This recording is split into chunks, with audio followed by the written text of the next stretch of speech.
I'm Beverly Copeland. This is the Beverly Copeland Report. This is part 4.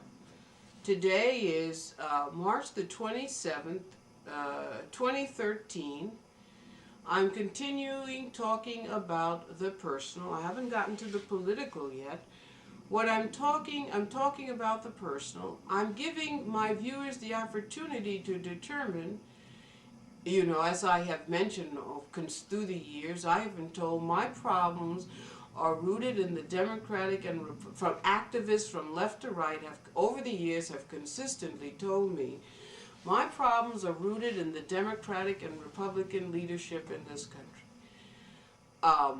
But I am neither a Republican or a Democrat. At this time, I'm an unaffiliated voter. But even if I were, I'm not a slave of the leadership of the Democratic or Republican leadership. All I am obligated to do, all any citizen of the United States is obligated to do, is to be a law-abiding citizen. All I have to do is follow the laws of this country. That's all I have to do. I'm not obligated to do anything else. No American is obligated to do anything else. No one has the right to break a law-abiding citizen. In my opinion, no one has the moral authority to break another human being, period. But certainly no one has the right to break a law-abiding citizen.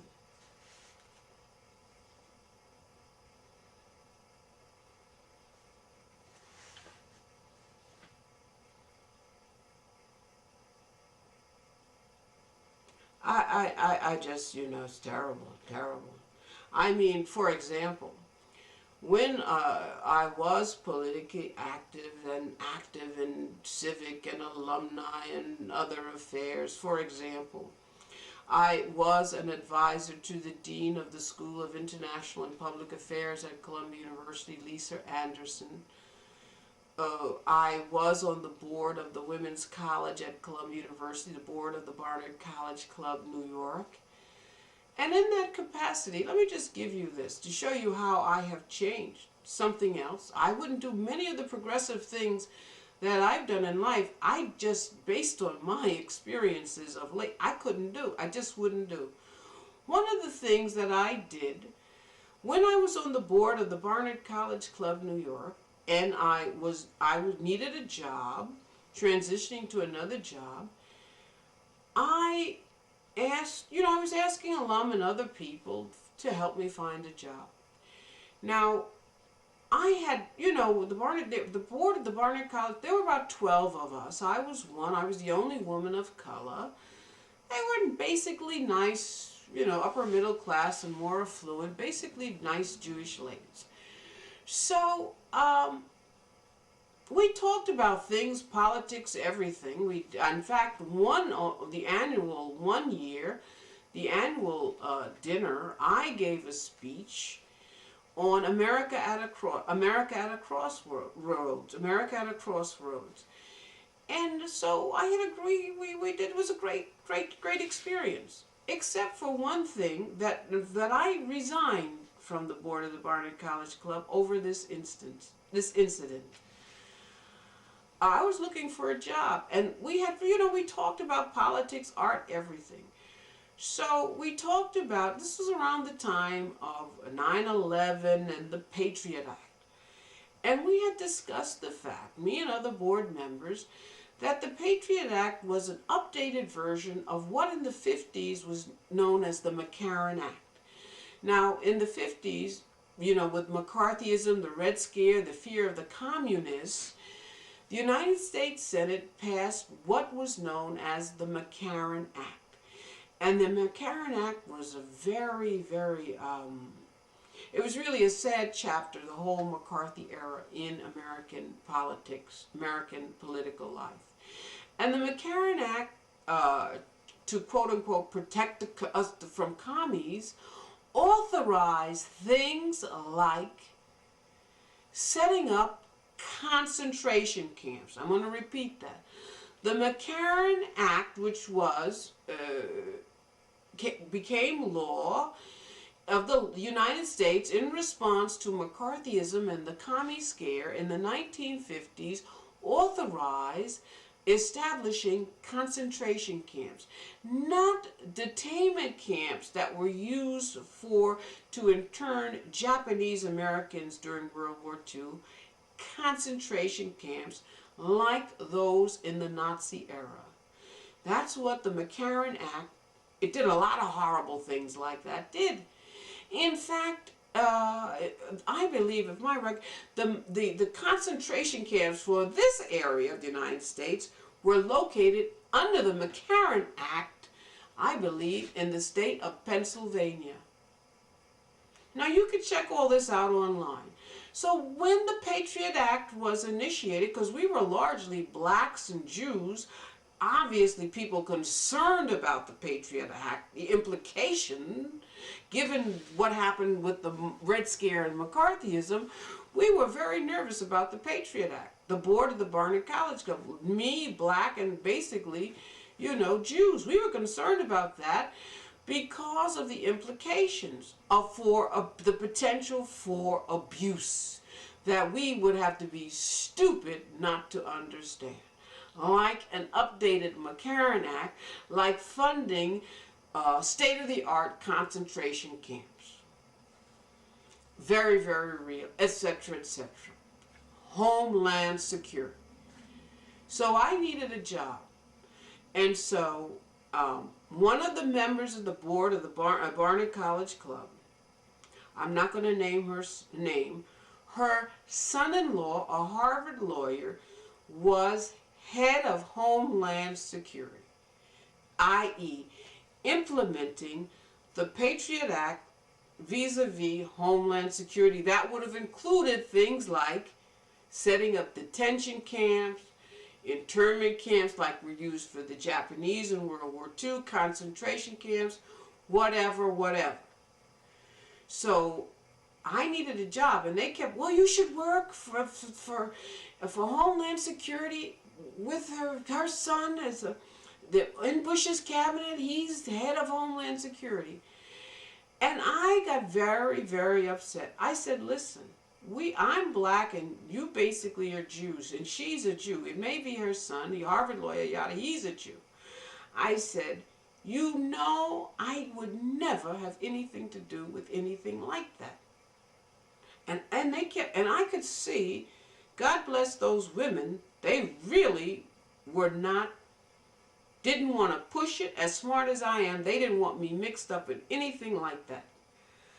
I have to give them credit. So I said to the president of the club, you know, I don't want to do that kind of stuff. We had all these discussions, you know, being blacks and Jews, when we heard about the Patriot Act and all of that. We had discussions about the implications, how for blacks and Jews it was potentially very, very threatening. Why would you push that I work for Homeland Security? Why the implementation of these policies? We know what they're going to be. So include. So finally, I kept saying, why are you pushing? I don't want to work there. Finally, it's Professor Juvler. Professor Juvler once says that you need a job and you should work for Homeland Security because her son-in-law is in Bush's cabinet. He's in charge of Homeland Security. And I said, well, let me straighten Peter Juvler out. So I called him and told him about himself and promptly resigned from the board. Now, this is the same Peter Juvler who I was manipulated into believing was a friend, and if that's not a venomous snake, I don't know what is. But I have subsequently cut off all contact with him. So I recall several years before. Now, I refused to work for the CIA.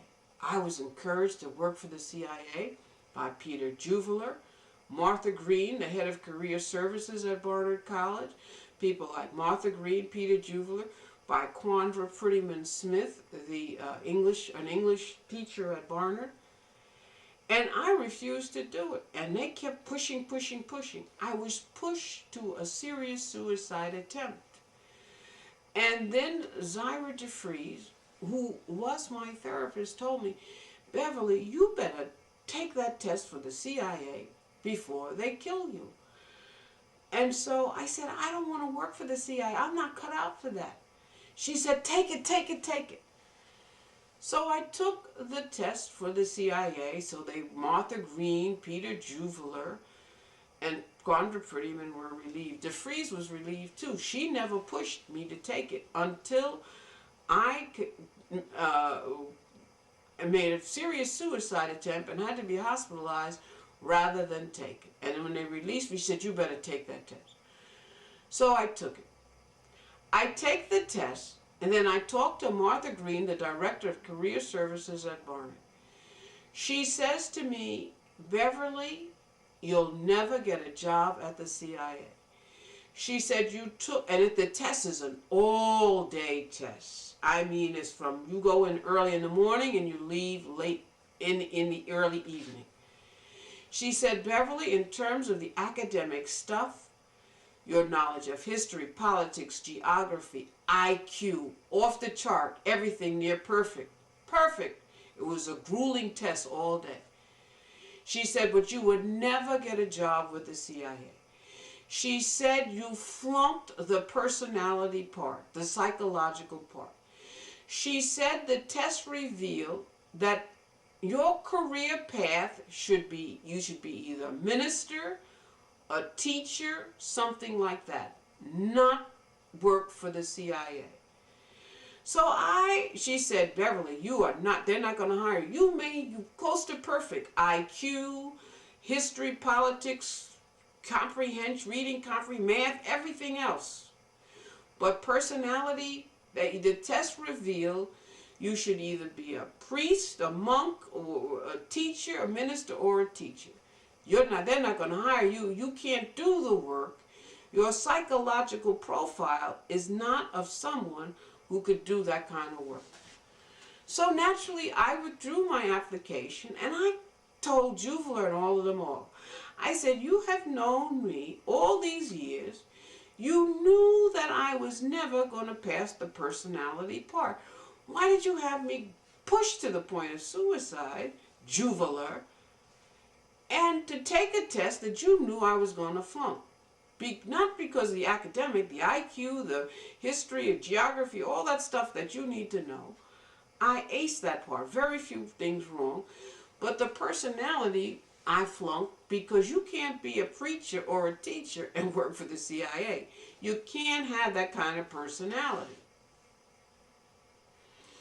So deja vu all over again. That pig Juveler is pushing these women to have me work for Homeland Security. I told him, I said, listen, I can't. You know what? God bless the Jewish. That's why I say they were nice Jewish ladies. Primarily, they were Anglo-Saxons too.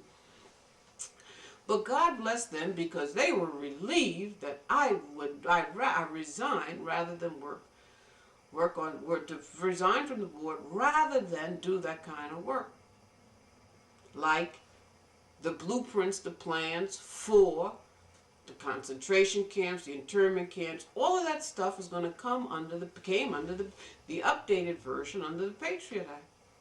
All of this is accessible online, and the McCarran Act is also all of that, the details of what that covered too. So I say all this to say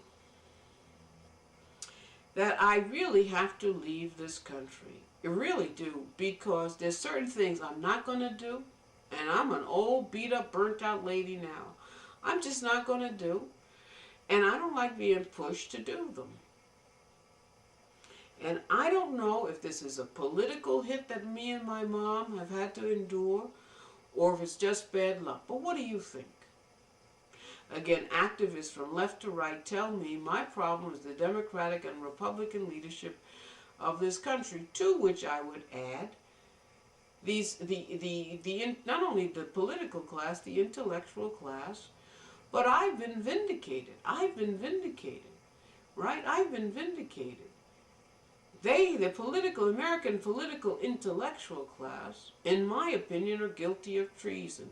They have hijacked the resources of this country to destroy it, broad swaths of the rest of the international community, and to promote a Polish lobby, a Polish Yugoslav hegemony at the expense of America, our allies, and the rest of the world, which is radical and revolutionary beyond anything that has ever occurred before.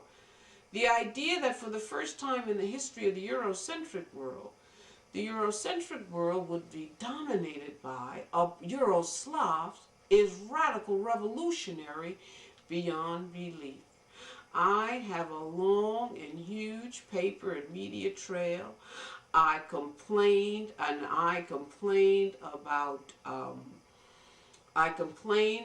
the way the end of communism, which I was the architect of, the bloodless end to the Cold War.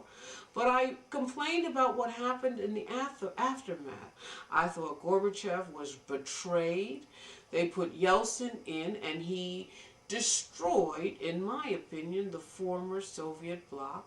And it has taken a strong man, Putin, to basically try to tread water and to use the oil resources to help revive Russia after after Yeltsin basically, for the American government, basically, in my opinion, destroyed it. The Eastern Europeans we all welcomed the end of the Cold War and glasnost, perestroika, freedom, openness for the former people under the communist dictatorship. But it has turned into an unmitigated disaster, largely because of the betrayal of this country, of the Yugoslav people. For example, under communism, which is the extremes, they converge. It's not the political spectrum, if you will, it's not linear with opposites apart. There is convergence. The far left and the far right clearly and unequivocally converge. I'm not far left, but I identify with a lot of the thinking of the right. I clearly do. And that is called convergence. The left and the right converge. They're not apart. So we see that with communist societies. They tend to be like, it's a question of Thomas More's utopia. Is it utopia or is it a totalitarian dictatorship? But the communist societies were puritanic. Very little crime, very little drug use, very little prostitution. Very puritanical societies. And so with the end of communism, many of those Eastern European states, which had, they had decent housing, health care, they had employment, they had transportation, they were very little crime, you really didn't have to lock your door. Now, they've been turned into many broad swaths into Sodom and Gomorrah, with notable exceptions like places like Poland, where turned in societies, virtually no prostitution, into one of the largest human trafficking zones in the history of the world. Recruiting grounds for child and women and men prostitutes, a market. So all of that sick stuff. In fact, many of the people in the former Soviet bloc satellites are longing for a return to Soviet-ruled Soviet communism. It has been an unmitigated disaster for many people living in now called in Eastern Europe.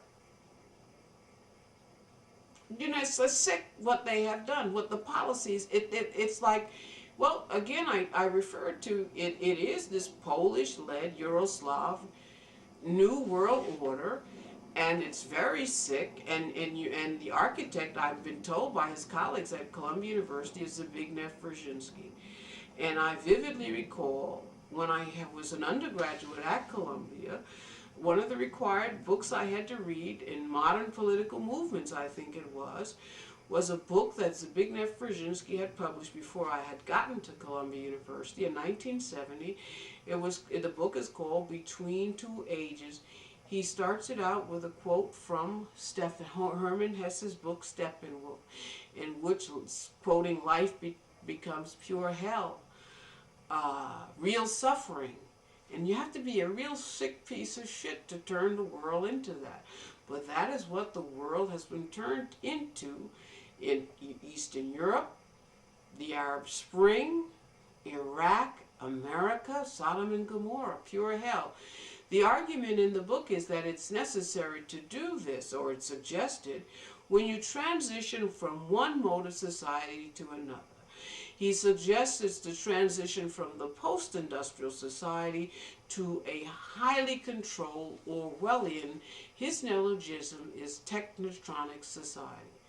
Now that is to me a sick shit, and it's totally unnecessary, because at the same time that he wrote that book, they were teaching me, a student at Columbia who was majoring, and I completed 2 majors as an undergraduate, philosophy and political science, doing my political science coursework at the same time that he was writing and publishing that. Shortly after he had published that book, they were teaching us, political science majors at Columbia University, that weapons technology had been developed, most notably at that time, the quote-unquote neutron bomb, that destroyed life but did not destroy property.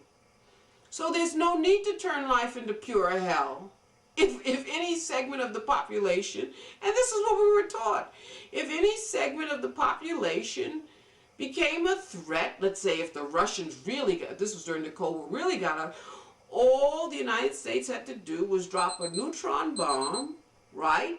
It was destroy all the life. Hey, that would solve the job market. If there was a job market crisis, then they'd go in, vaporize the Soviets, or kill the life, and send Westerners or whoever into the former Soviet bloc. You know, the property would be intact to run the property and do the work. So the idea of a yellow peril or a black threat or any threat is absurd given the level of weapons technology that existed. I'm just giving you the neutron bomb in the 1970s. Today, in the 21st century, there is no threat to capitalism except for the stealth under the radar threats using IT. But in terms of populations, they can always drop the equivalent. Now it's more of it.